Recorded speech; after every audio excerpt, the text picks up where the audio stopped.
नमस्कार. Top news मराठीच्या evening महाराष्ट्रामध्ये आपलं स्वागत. पाहुयात महत्त्वाच्या टॉप स्पीड न्यूज.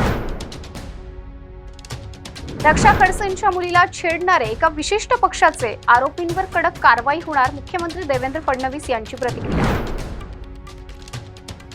एकनाथ शिंदेंच्या घराबाहेर सुपर मॅक्स कंपनीच्या कर्मचाऱ्यांचं आंदोलन. ठाण्यातील 3 हातनाका परिसरात 60 ते 70 वर्षांपासून सुपर मॅक्स कंपनी वेतनासह इतर विषयांसाठी कर्मचाऱ्यांचं आंदोलन.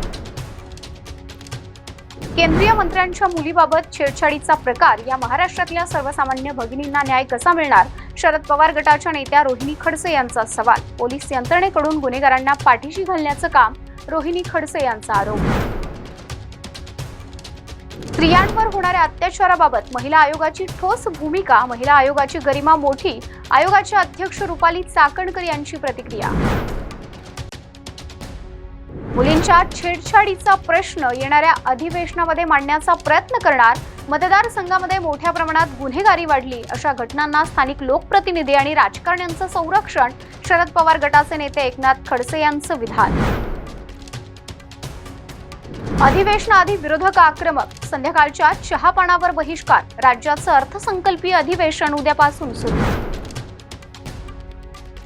पुणे शहराला पाणी पुरवठा करणाऱ्या खडकवासला धरण क्षेत्रात पुरेसा पाणीसाठा. शहराला यंदा मुबलक पाणीसाठा मिळणार.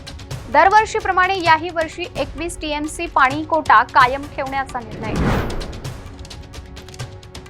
पोलिसांकडून आरोपी दत्ता गाडेच्या फोनचा शोध सुरू. गाडेने मोबाईल एका शेतात लपवल्याची माहिती. आरोपीने घटनेनंतर कोणाकोणाला फोन केले याचा तपास केला जाणार. तेलंगणातील बोगद्यात अडकलेले 4 कामगार 7 दिवसांनी सापडले. आणखी 4घांच्या शोधासाठी बचाव कार्य सुरूच. पुढची AI शिखर परिषद ही भारतात होणार. दिल्ली येथे NXT कॉन्क्लेव्ह 2025चं आयोजन. पंतप्रधान नरेंद्र मोदी यांची महत्त्वाची घोषणा.